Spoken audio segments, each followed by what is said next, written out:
नमस्कार, बहुत स्वागत है आपका। भारत अपडेट देख रहे हैं आप, मैं आपके साथ कीर्तिमान सिंह।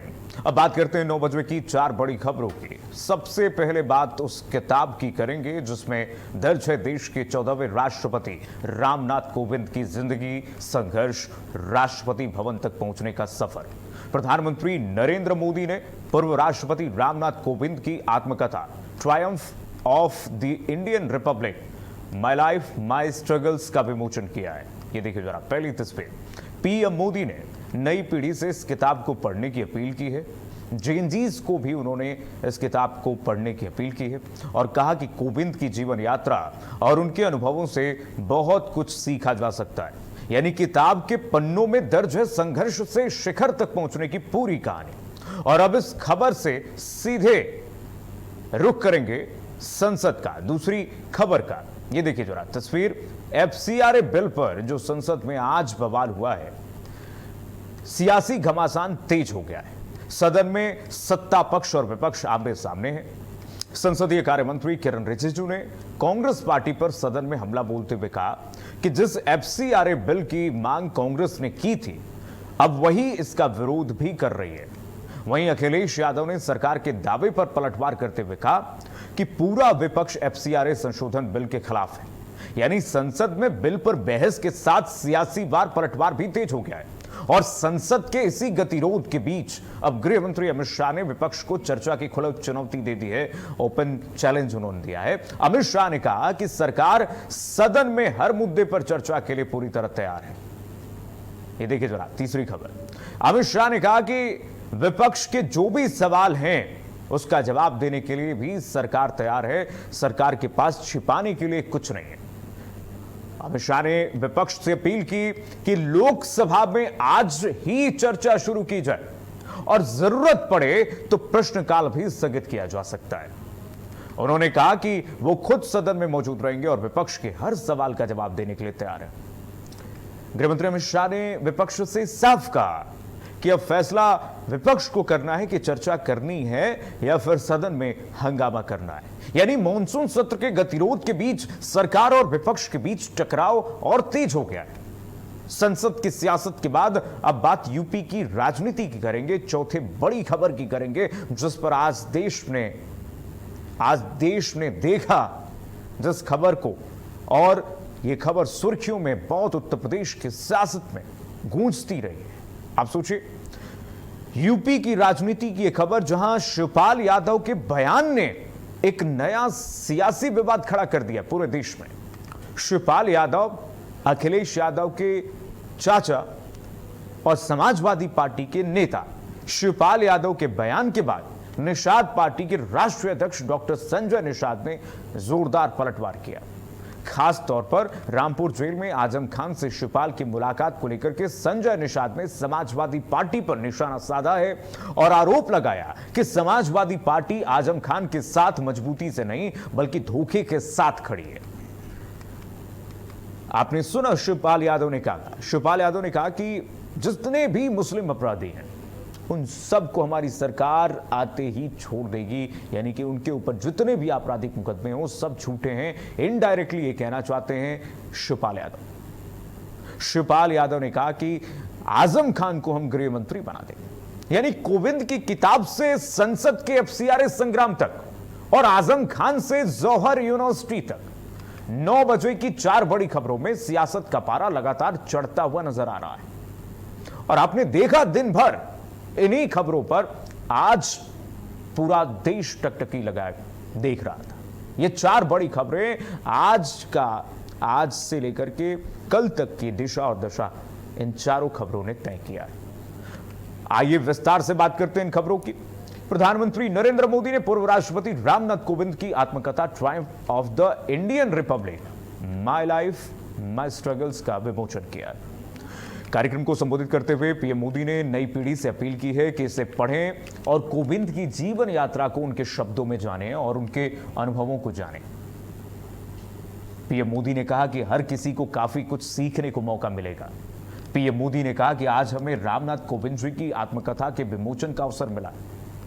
मुझे खुशी है कि मुझे इस कार्यक्रम का हिस्सा बनने का सौभाग्य मिला। कोविंद जी से मेरा बहुत लंबा परिचय रहा है। उन्हें करीब से जानने का भी अवसर मिला है और राष्ट्रपति के रूप में उनका मार्गदर्शन और इन सबके साथ साथ उनका मेरी प्रति विशेष स्नेह, उनकी आत्मीयता मेरी बहुत बड़ी पूंजी रही। प्रधानमंत्री नरेंद्र मोदी ने क्या कुछ कहा है, जरा सुनिए।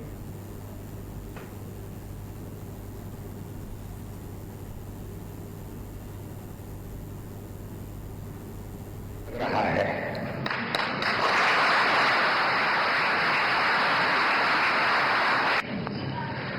आज हमें श्री रामनाथ कोविंद जी की आत्मकथा के विमोचन का अवसर मिला है। मुझे खुशी है कि मुझे भी इस कार्यक्रम का हिस्सा बनने का सौभाग्य मिला है।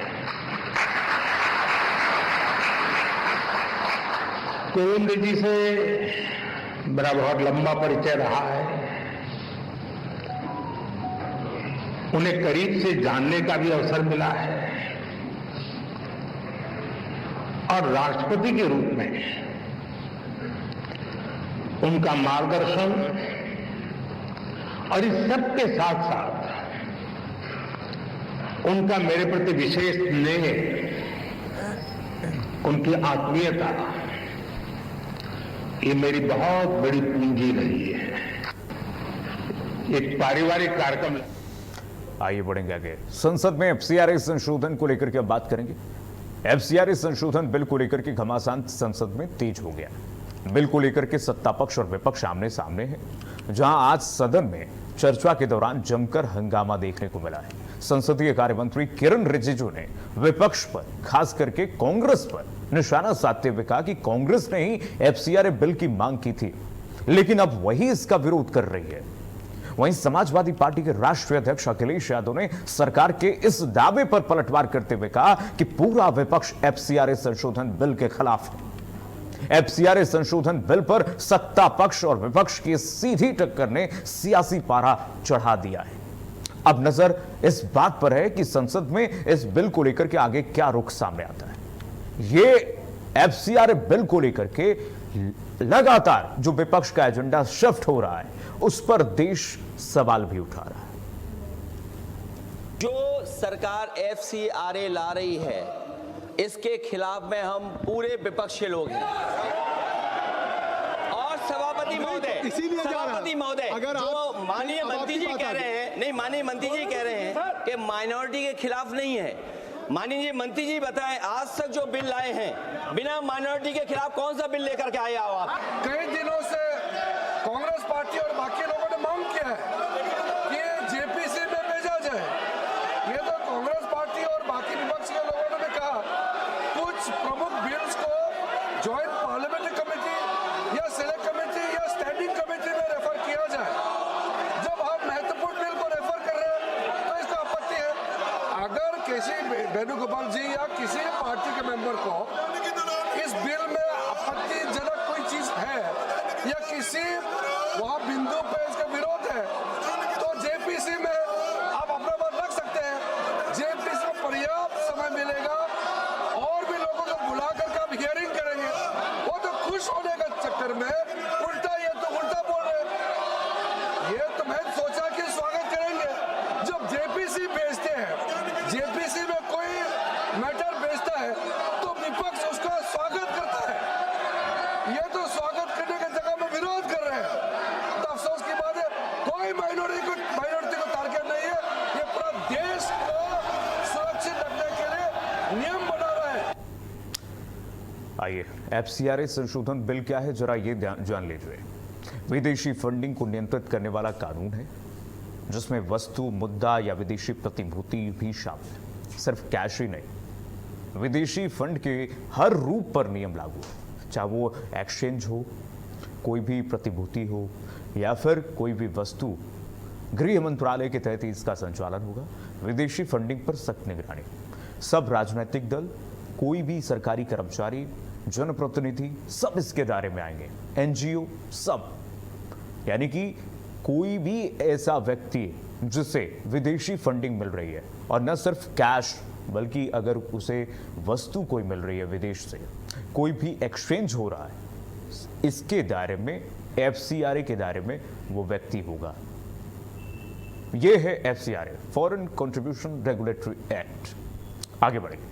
संसद के मॉनसून सत्र में जारी गतिरोध के बीच गृह मंत्री अमित शाह ने विपक्ष पर जमकर निशाना साधा। निशाना साधते हुए चर्चा की उन्होंने खुली चुनौती दी है। अमित शाह ने कहा कि सरकार सदन में हर मुद्दे पर चर्चा के लिए पूरी तरह से तैयार है और विपक्ष जो भी सवाल उठाएगा उसका जवाब देने के लिए सरकार तैयार है। अमित शाह ने विपक्ष से अपील करते हुए कहा कि लोकसभा में आज ही चर्चा शुरू की जाए। उन्होंने कहा कि अगर जरूरत पड़े तो प्रश्नकाल को भी स्थगित कर दिया जाए, क्वेश्चन आवर भी सस्पेंड कर दिया जाए। सरकार चर्चा के लिए तैयार है। अमित शाह ने कहा कि वो खुद सदन में मौजूद रहेंगे और विपक्ष के हर सवाल का जवाब देंगे। गृह मंत्री ने कहा कि सरकार चर्चा से पीछे नहीं हट रही है, बल्कि चाहती है कि सदन में मुद्दों पर बहस हो और देश के सामने स्थिति साफ हो। अमित शाह ने विपक्ष को सीधे तौर पर कहा कि अब फैसला विपक्ष को करना है कि उसे चर्चा करनी है या फिर सदन में हंगामा करना है। उन्होंने कहा कि सरकार पूरी तैयारी के साथ सदन में आई है और हर सवाल का जवाब देने के लिए तैयार है।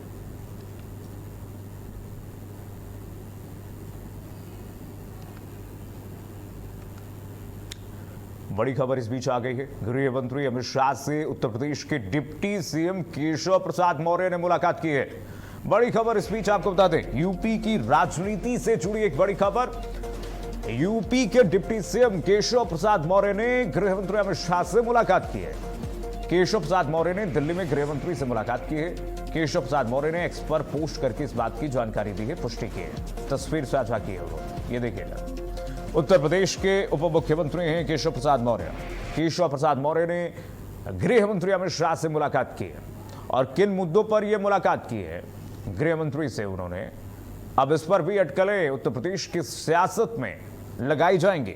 यूपी के कई लोग खास करके समाजवादी पार्टी, जो विपक्षी पार्टियां हैं, वो अब पूछेंगे कि केशव प्रसाद मौर्य और गृह मंत्री अमित शाह की ये मुलाकात क्या दर्शाता, क्या कुछ खिचड़ी पक रही है क्या? अब इस पर भी सवाल उठेंगे। लेकिन केशव प्रसाद मौर्य ने इस बात की पुष्टि की है कि हाँ, मुलाकात हुई है गृह मंत्री अमित शाह से दिल्ली में।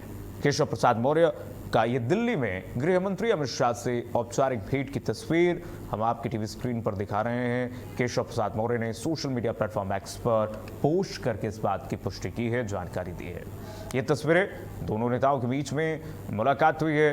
केशव प्रसाद मौर्य ने पुष्पगुच्छ भेंट करके गृह मंत्री अमित शाह का स्वागत किया, उनसे उन्होंने शिष्टाचार भेंट की है, मुलाकात की है। आइए बढ़ेंगे आगे। समाजवादी पार्टी के राष्ट्रीय महासचिव शिवपाल यादव ने बड़ा बयान देते हुए कहा कि अगर समाजवादी पार्टी यूपी में सरकार में सत्ता में आती है तो सभी मुस्लिम अपराधी रिहा कर दिए जाएंगे, छोड़ दिए जाएंगे, इसमें कोई शक नहीं है। वहीं इस बयान के बाद निषाद पार्टी के राष्ट्रीय अध्यक्ष डॉक्टर संजय निषाद ने समाजवादी पार्टी के वरिष्ठ नेता शिवपाल यादव की रामपुर जेल में आजम खान से मुलाकात पर पलटवार किया। उन्होंने कहा कि समाजवादी पार्टी आजम खान के साथ मजबूती से नहीं बल्कि धोखे के साथ खड़ी है। डॉक्टर निषाद ने आरोप लगाया कि जब उत्तर प्रदेश में समाजवादी पार्टी की सरकार थी तब मौलाना जौहर अली यूनिवर्सिटी के लिए सपा ने कुछ नहीं किया। उनके अनुसार जौहर यूनिवर्सिटी को लेकर के कानूनी अड़चनें थी, उन्हें समाजवादी पार्टी को दूर करना चाहिए था और सरकार को यूनिवर्सिटी के लिए सही जमीन उपलब्ध कराना चाहिए था। उन्होंने ये भी कहा कि समाजवादी पार्टी एक डूबता हुआ जहाज है, इसलिए अब उसे आजम खान की याद आ रही है।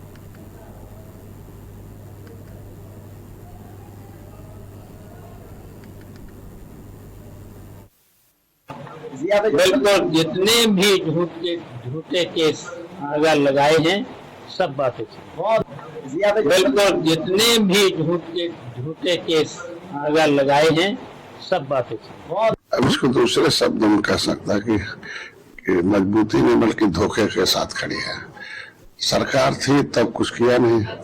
जौहर यूनिवर्सिटी को अगर आजम खान ने अगर इनकी 4 बार सरकार बनवाई है तो कम से कम इतना तो शर्म करना चाहिए कि उनकी जो भी समस्याएं हैं उसका जो भी क्रियाकलाप है वो उसको सही कर दिया जाए। सरकार की जमीन थी बदल देते, कहीं दूसरी जगह सरकारी जमीन दे देते उस यूनिवर्सिटी को, यूनिवर्सिटी जमीन यूनिवर्सिटी का नाम हो गया था, पैसा जमा करा लेते सब। बढ़ेगा आगे। लोकसभा में आज जस्टिस यशवंत वर्मा से जुड़ी जांच रिपोर्ट पेश कर दी गई है।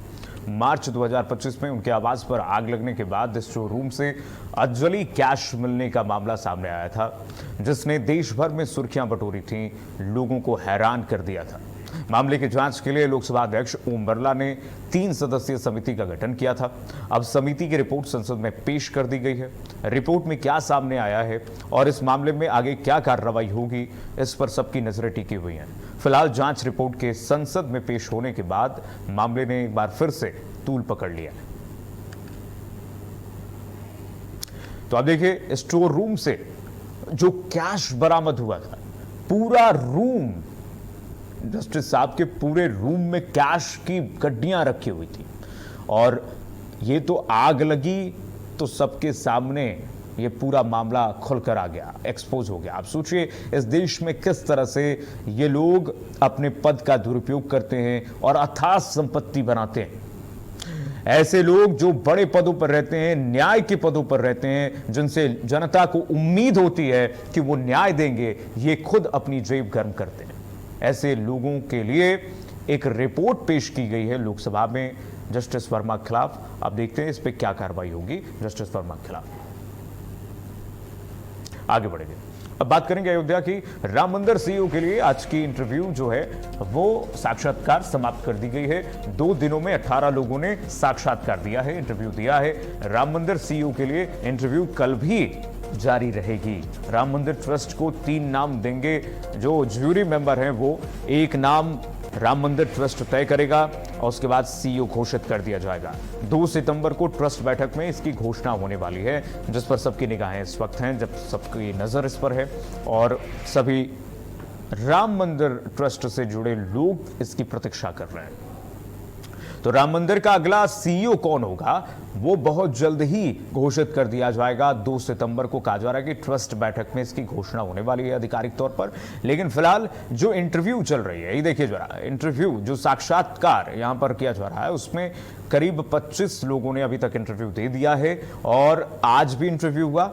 ये इंटरव्यू, आज का इंटरव्यू जो है इंटरव्यू सेशन वो खत्म हो चुका है। कल भी ये इंटरव्यू होगा और इस इंटरव्यू में 18 लोगों ने अभी तक जो अपने दावेदारी पेश की है, कैंडिडेचर पेश की है, उसमें से 3 लोगों को चुनना है। रमन मिश्रा हमारे साथ सहयोगी जुड़ गए इसी खबर पर। रमन, बताइए जरा इंटरव्यू के बारे में क्या कुछ जानकारी है और कल भी इंटरव्यू होगा। रमन,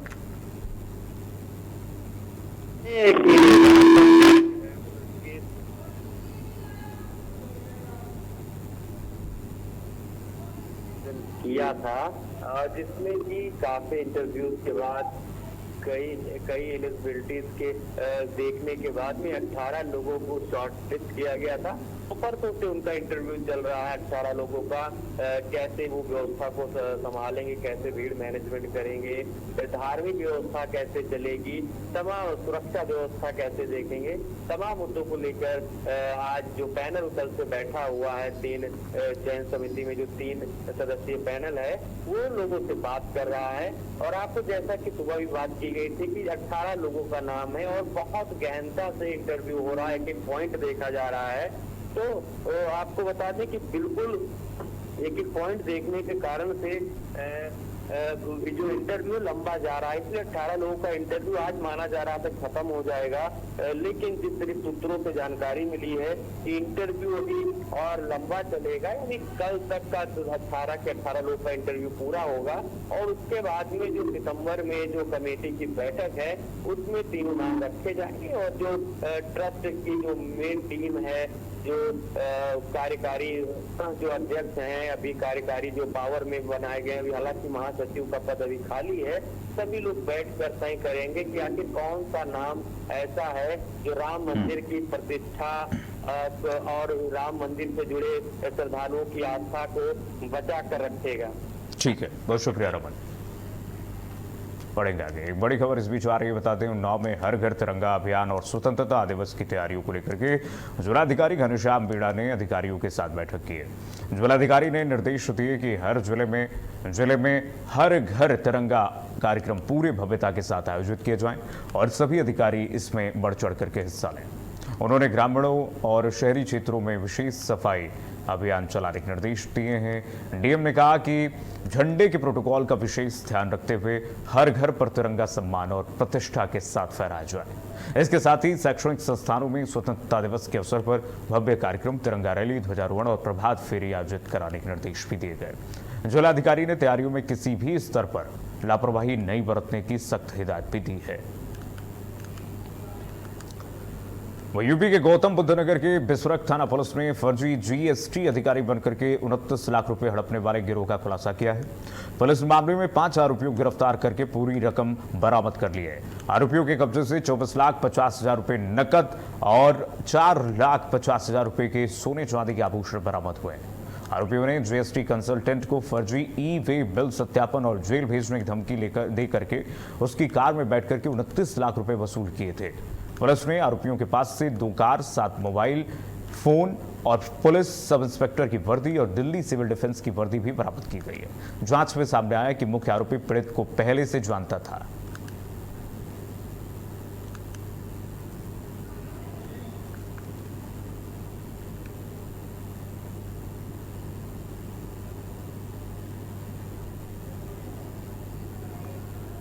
थाना बिसरख अंतर्गत आइजिन सोसाइटी निवासी संदीप कुमार, जो पेशे से जीएसटी कंसल्टेंट हैं, इन्होंने दिनांक 20/7/26 को इनके साथ, जैसा इन्होंने बताया था कि जब ये अपने घर से अपने ऑफिस एस एस्पायर सोसाइटी के लिए निकले थे तो वहाँ पर एक गाड़ी लगाकर कुछ लोगों ने इनको रोका और इनकी गाड़ी में बैठ गए और अपने को जीएसटी अधिकारी बताया। और इसके बाद इनके साथ ये लोग आगे बढ़े और इनको ये बताया कि आपके खिलाफ जीएसटी की शिकायतें हैं, इनको ब्लैकमेल किया।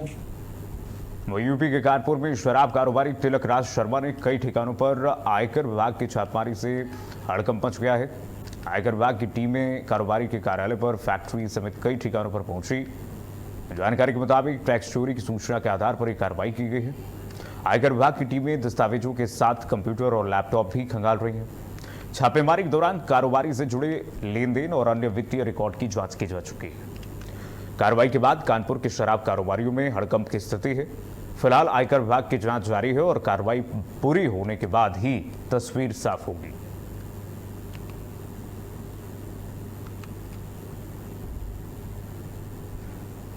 तो यूपी के कानपुर में आप देखिए छापेमारी से शराब कारोबारियों में किस तरह से हड़कंप मचा हुआ है।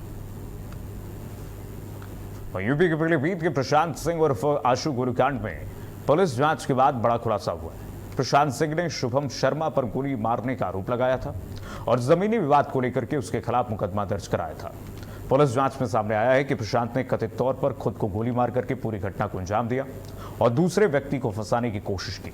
यानी जिस मामले में प्रशांत खुद वादी था, जांच में वही आरोपी बन गया। बताया जा रहा है कि 24 अप्रैल को कोर्ट के आदेश में प्रशांत ने मुकदमा दर्ज कराया था। पुलिस ने कार्रवाई करते हुए प्रशांत सिंह और आशु को गिरफ्तार करके जेल भेज दिया है।